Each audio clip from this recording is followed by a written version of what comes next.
Bonjour à tous, bienvenue dans ce nouveau numéro de Dimanche en politique. En ce week-end pascal, synonyme de prémisse des beaux jours, nous nous intéressons au secteur du tourisme en pleine pandémie coronavirus. En Nouvelle-Aquitaine, le tourisme, c'est 110 000 emplois, soit 5% de l'emploi régional. La filière génère 16 milliards d'euros de consommation touristique, ce qui représente 9% du PIB régional. Et à elle seule, la région Nouvelle-Aquitaine pèse 9% de l'économie touristique en France. Pour la deuxième année consécutive, donc, la saison touristique est perturbée par le Covid-19. Pour en parler, je reçois aujourd'hui deux professionnels du secteur. Jean-Michel Brunet, bonjour.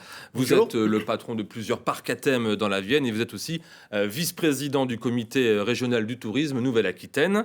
Également sur ce plateau, Fred Chevalier, bonjour. Bonjour. Vous êtes restaurateur à Royan et vous vous êtes lancé l'an dernier dans le lancement d'un soda bio. Et nous verrons que ces deux activités sont perturbées par la situation sanitaire. Une situation qui a connu cette semaine une nouvelle étape avec l'annonce mercredi soir par Emmanuel Macron des nouvelles mesures prises pour l'ensemble du territoire et que vous connaissez toutes et tous.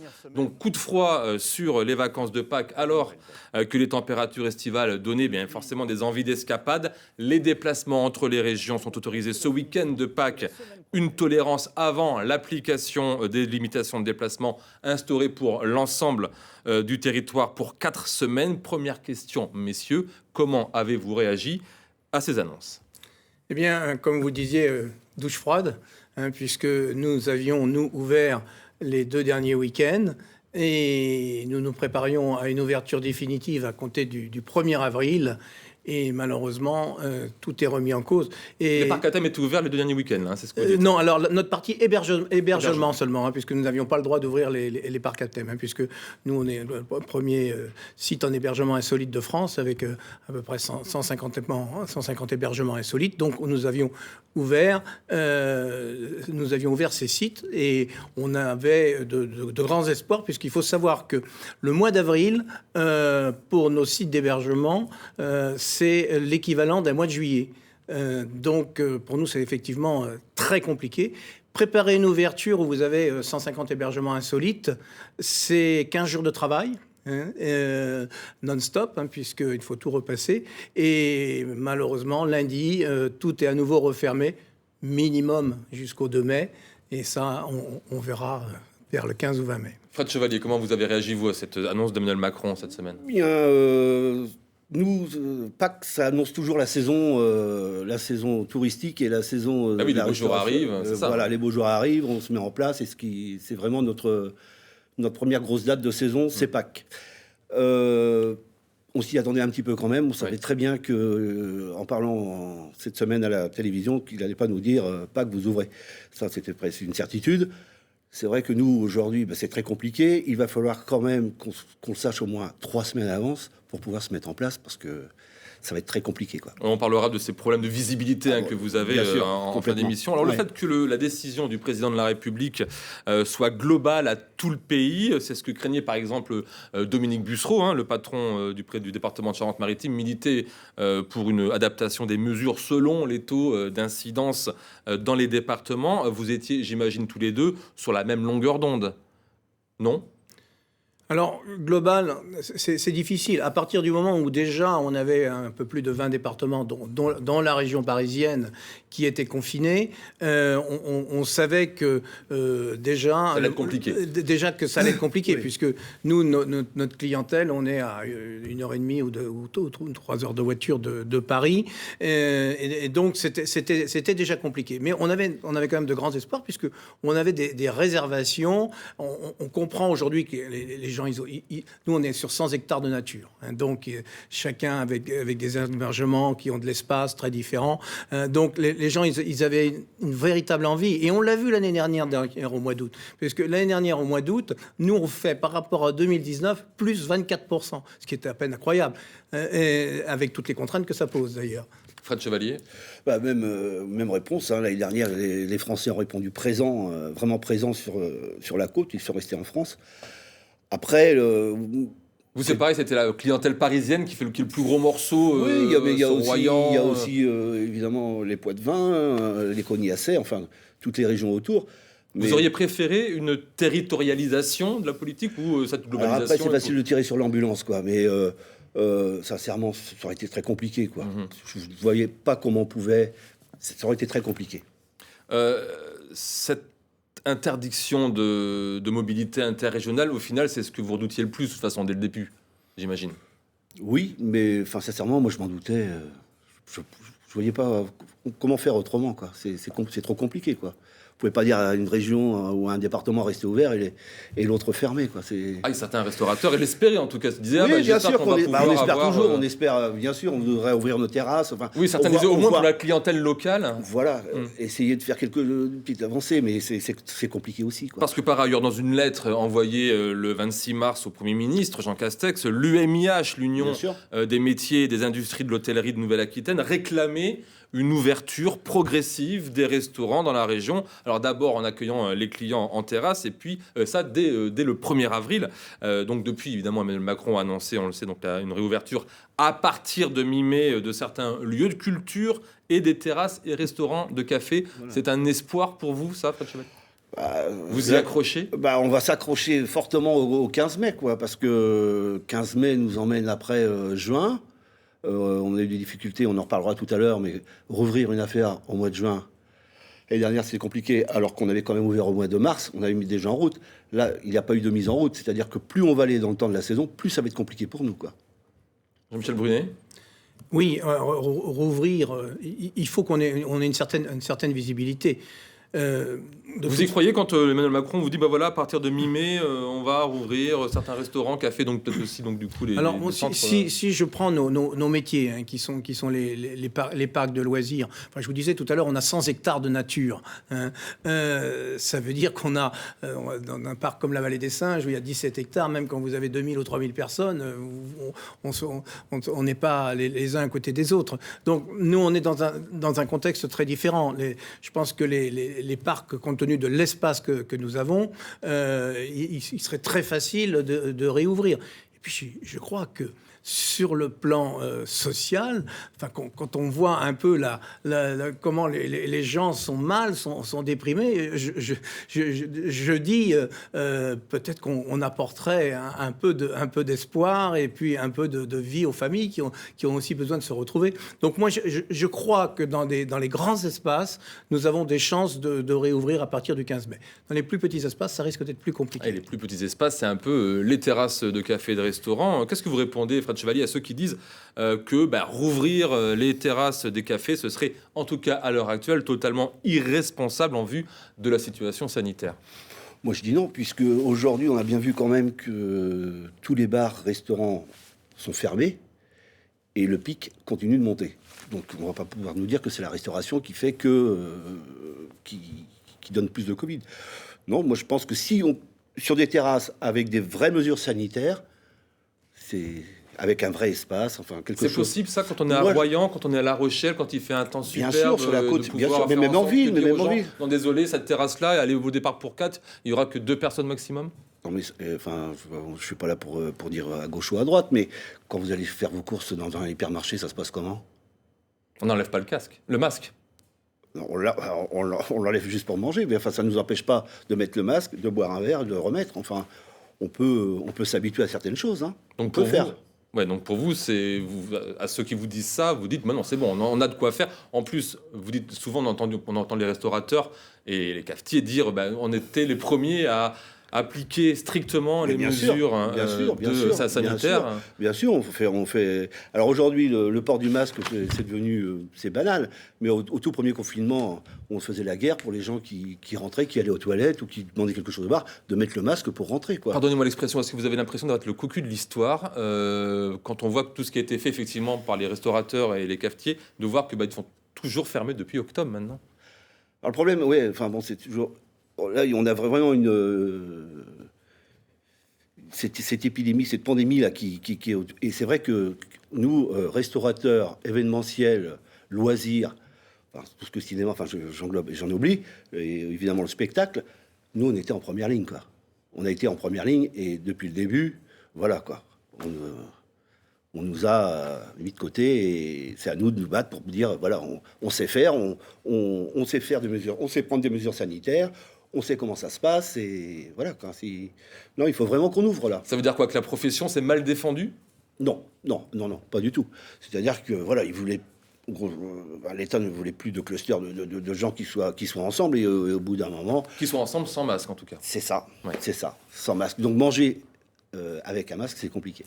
Au niveau régional, Jean-Michel Brunet, vous qui êtes vice-président du comité régional du tourisme, ce sont des mesures qui, pour vous, étaient satisfaisantes, ces mesures sanitaires préalables, et qui auraient pu permettre de rester ouverts et qui pourraient faire en sorte que ce soit ouvert aujourd'hui, ou que de toute façon, effectivement, c'est logique que l'on ferme. Non, je crois que quand on voit les progrès de la pandémie sur ces derniers jours, on peut difficilement. Je pense que le gouvernement est allé au bout de ce qu'il pouvait faire. Je pense qu'on pouvait difficilement faire autrement. Malheureusement pour l'économie, pour nos Dans d'autres pays, ça a été entreprises. fait autrement. Par exemple, nos voisins espagnols, c'était moins sévère. Oui, mais jusqu'à maintenant, ça l'était un peu moins, même si restauration, nos parcs étaient aussi toujours fermés. C'est pas, ce genre de décision, c'est vraiment pas une décision facile. Et celui qui la prend... Oui.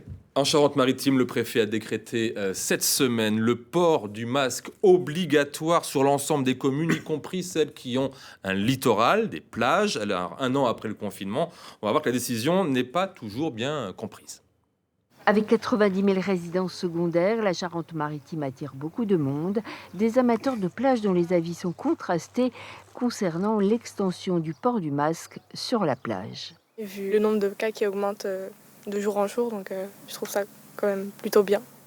Sur la plage, je pense que c'est pas forcément obligatoire. Là, il n'y a personne, alors ça va. Je trouve ça complètement ridicule. En plus, ça va franchement gâcher le bronzage, donc non. Le préfet de Charente-Maritime a durci le ton. Une vingtaine de communes sont concernées, parmi lesquelles tous les villages de l'île de Ré. Alors comment faire appliquer cet arrêté imposant le port du masque sur la plage? Un casse-tête pour le maire du Bois qui va opter pour la pédagogie.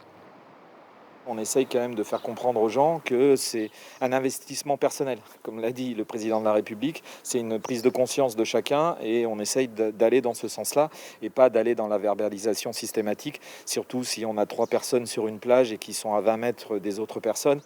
Le masque sur la plage pourrait devenir tendance dans les jours qui viennent. Il est obligatoire pour les plus de 11 ans, au minimum jusqu'au 15 avril, dans un premier temps. Tourisme sous Covid, c'est le thème de ce dimanche en politique. Port du masque obligatoire, même sur les plages. On en fait trop pour vous, messieurs? Non, je pense pas qu'on en fait trop, non. Après, je pense que chacun faut qu'il prenne sa responsabilité. Sur le premier confinement, tout le monde avait un petit peu de mal. Il faut même se rappeler qu'au début... Les plages étaient interdites, on ne pouvait pas y accéder. Il fallait même se rappeler qu'au début, on n'avait même pas de masque. Oui. Si on s'y revient, on n'en avait même pas. On nous a même appris comment mettre un masque.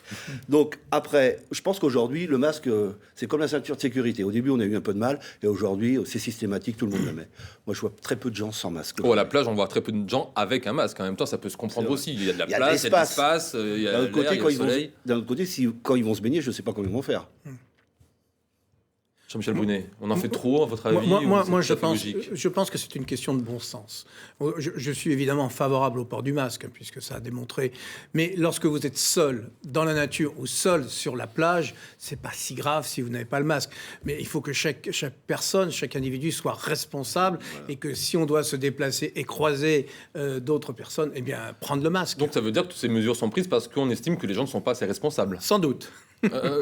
Jean-Michel Brunet, concernant les aides de l'État ou des collectivités territoriales, vous dites qu'il y a des trous dans la raquette. On va parler un peu d'argent, c'est le nerf de la guerre, et vous dites que là, il y a des trous dans la raquette concernant les aides. Expliquez-vous, s'il vous plaît. Alors, je vais d'abord commencer, si vous voulez, pour dire ce qui a été fait. Moi, d'abord, je salue, si vous voulez, l'initiative du département et de la région qui département de la Vienne, du département de la Vienne et de la région qui l'été dernier ont aidé les familles les moins aisées à pouvoir visiter nos sites, et ça c'est pas neutre, puisque ça nous a beaucoup aidé. Donc on peut pas dire, si vous voulez, que ça a permis l'augmentation de... Ça nous a permis l'augmentation que je disais tout à l'heure, plus 24%, et quelque part des entreprises que nous sommes, c'est important.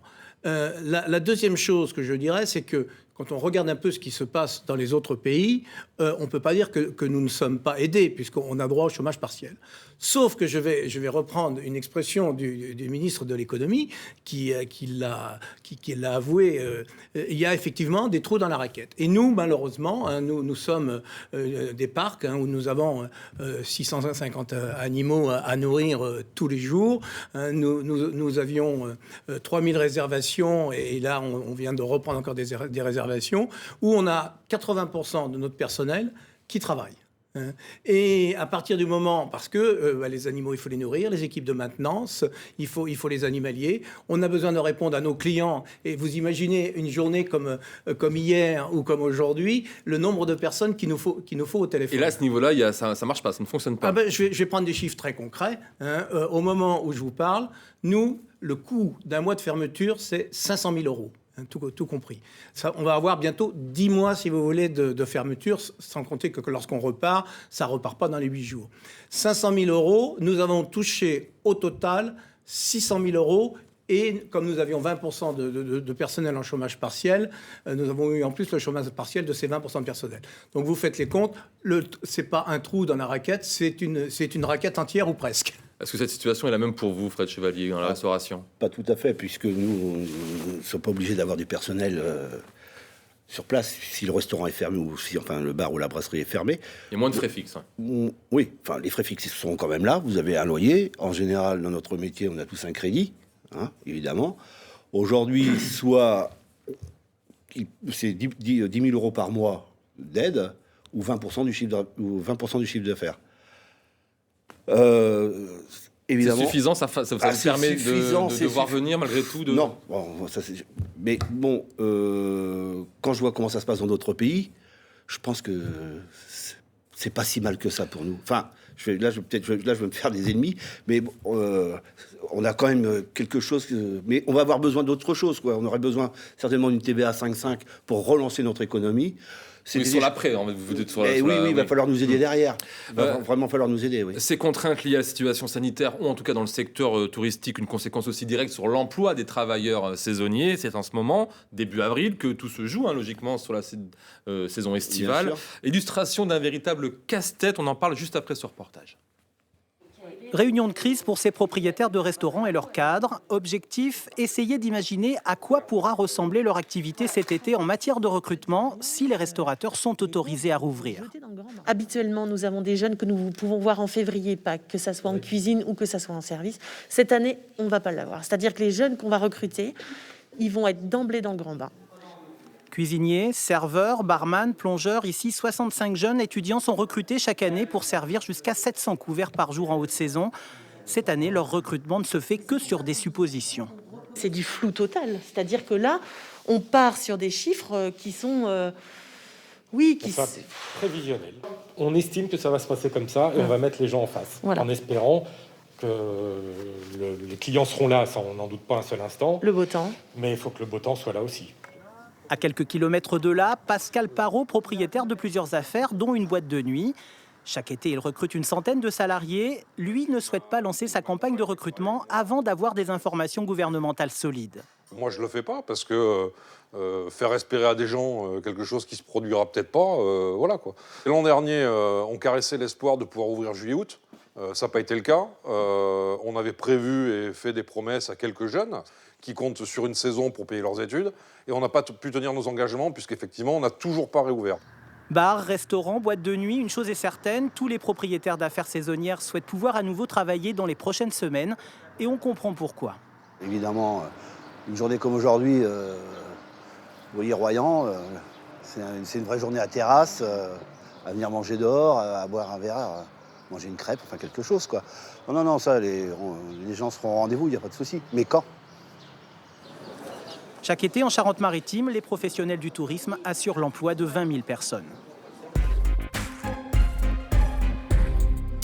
Un retour sur le plateau de dimanche en politique spéciale tourisme en temps de Covid. Fred Chevalier, on vous voit beaucoup à la télévision en ce moment. Oui, je vois ça.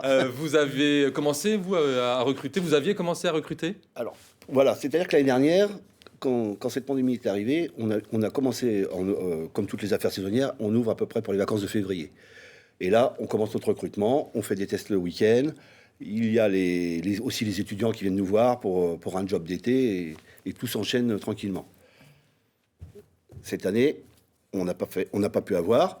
Donc là, ça va être problématique de chez problématique. Voilà. C'est-à-dire qu'on va arriver, j'espère, au 15 mai, avec à peu près 25 saisonniers pour l'été. Sans aucune anticipation possible. Voilà, à part les 3-4 collaborateurs que j'ai avec moi, on ne sait pas sur qui... On ne pourra même pas faire d'essai et on va être dans le bain tout de suite. Ça va être très, très compliqué. Donc ça veut dire que vous demandez au pouvoir politique de dire le plus rapidement possible, en tout cas qu'il y ait un laps de temps entre la décision de rouvrir... ça, c'est primordial. C'est primordial qu'on ne nous sorte pas 3 jours après, le jeudi pour ouvrir le dimanche, quoi. C'est pas possible.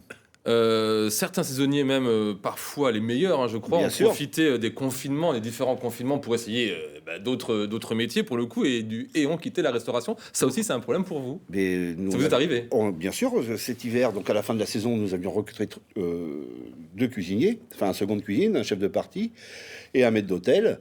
Donc voilà, et puis au mois de février, ils sont partis 2 travailler dans une poissonnerie et un dans le bâtiment. Et ils ont dit adieu à l'hôtellerie. Et ça va être très problématique pour le futur aussi. Jean-Michel Brunet, les parcs à thème emploient aussi beaucoup d'emplois saisonniers. Comment vous gérez ça, vous, pour cet été?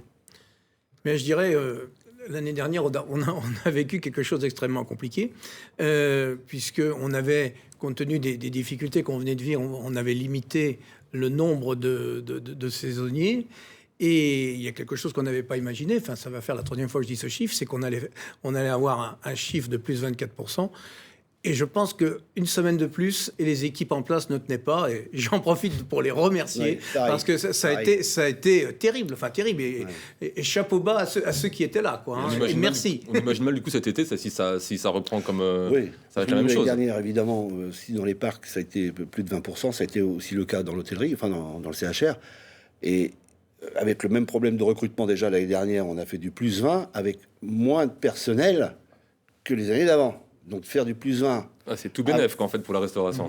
Non, c'est super très dur. C'est ce que disait M. Brunet. À une semaine près, ça explose de partout, quoi. Vous parliez des fonds propres, vous vouliez soulever le problème des fonds propres, parce qu'on parlait des trous dans la raquette, il y a aussi ce problème-là des fonds propres. Oui, et ça c'est pour moi le plus important, puisque beaucoup de parcs qui se trouvent dans notre situation. Alors on a mis en place, si vous voulez, avec l'Europe et la France, qu'on appelle aujourd'hui, on en parle tous les jours, le plan de relance. On a aucune problématique pour pouvoir faire des investissements. Moi, j'ai de très bons rapports avec la BPI, avec la Banque des Territoires, qui sont des gens charmants, où on a d'excellentes relations. La seule problématique, c'est qu'il faut faire d'abord un plan de sauvegarde avec une reconstitution des fonds propres pour que ensuite on puisse faire des investissements, puisque nous sommes dans des métiers, si vous voulez, il faut faire des investissements très importants. Et ça, je dirais, c'est la chose... Donc, il faut avoir les reins solides ou alors un très bon ami banquier. Ouais, alors oui, et même le bon ami banquier, il va pas vous suivre, si vous voulez. Et les reins solides, quand on fait, comme je vous l'ai dit, 10 mois à 500 000 euros, à un moment, ça devient compliqué. Donc là, c'est vraiment un appel. Il faut que très rapidement, on ait trouvé des solutions, en plus de se prendre l'os, pour qu'on puisse trouver des fonds propres. En préparant l'émission, vous m'avez dit tous les deux que le problème, c'était, on en parlait au début de l'émission, la visibilité. Donc le laps de temps, vous aussi, ce laps de temps entre la décision politique de dire ok, on va revenir à une situation normale et le fait de l'appliquer, c'est important pour vous aussi dans l'hébergement. Oui, je l'ai dit, il faut à peu près 15 jours, 3 semaines pour se mettre en route. Et puis, nous, on a un métier, puisque on fait par an 600 séminaires et groupes. On sait qu'en 2021, on fera très peu de séminaires et groupes. Donc, c'est une partie importante de notre chiffre d'affaires qui va disparaître pour l'année 2021. On va parler, s'il vous plaît, il nous reste 2 minutes, de l'avenir. Aujourd'hui, en Grande-Bretagne, 58% de la population adulte a reçu les premières doses de vaccin et on déconfine. En France, on n'est qu'à 12% et on reconfine. Est-ce que pour vous, la solution, c'est la vaccination globale? Ah bah oui, à fond. à fond. Vaccinons, vaccinons, vaccinons. Il n'y a que comme ça qu'on va pouvoir s'en sortir. Il faut vacciner. Jean-Michel Brunet, même point de Oui, vue. c'est évident. Enfin, mais je suis assez confiant. Hein. Moi, vous savez, je suis un éternel optimiste. Et je pense qu'au 15 juin, on aura une partie importante de la population qui sera vaccinée. Mais est-ce que selon vous, dans un an, par exemple, cette crise elle sera complètement derrière nous ou derrière le secteur du tourisme, ou est-ce que ça va avoir des répercussions beaucoup plus longues, socialement parlant, par exemple, ou économiquement parlant? Économiquement, évidemment que ça sera plus long, puisqu'il va falloir relancer la machine. Et aujourd'hui, dans notre métier, les trésoreries sont à plat, il n'y a pas d'investissement. Nous, sincèrement, on a la chance d'être sur la côte, mais je pense à tous mes collègues qui sont dans les grandes villes. Si ça ouvre au mois de juin, c'est juillet, août, pour eux, c'est des saisons très très calmes. Donc la machine ne va pas se relancer comme ça. Et ça va mettre du temps. C'est la fin de cette émission. Merci beaucoup, messieurs, Merci. d'avoir accepté notre invitation pour voir ou revoir ce numéro de Dimanche en politique. Il vous suffit, vous le savez, de vous rendre sur notre site internet. Pas d'émission la semaine prochaine pour cause justement de mesures sanitaires plus restrictives. Je vous dis donc à très bientôt.